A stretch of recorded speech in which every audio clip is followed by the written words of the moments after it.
Трябва да увеличи широчината на поста посрещач, където реално Трухчев и Пенчев бяха без алтернатива. Аут на Аксел Трухчев и Локомотив Пловдив води с 2.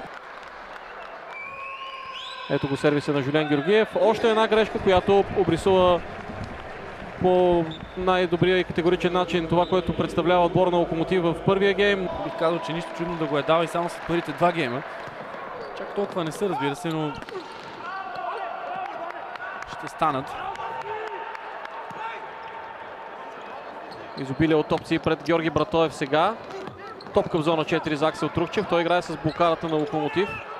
Дейвид Кръстев. Отново без никакъв риск. Това разиграване отива в полза на Локомотив, но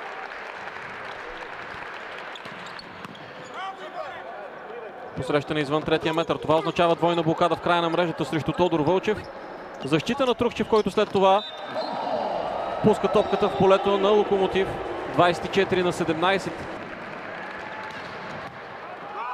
Тук още след сервиса на Дейвид Кръстев нещата не изглеждат никак обнадеждаващи за гостуващия тим.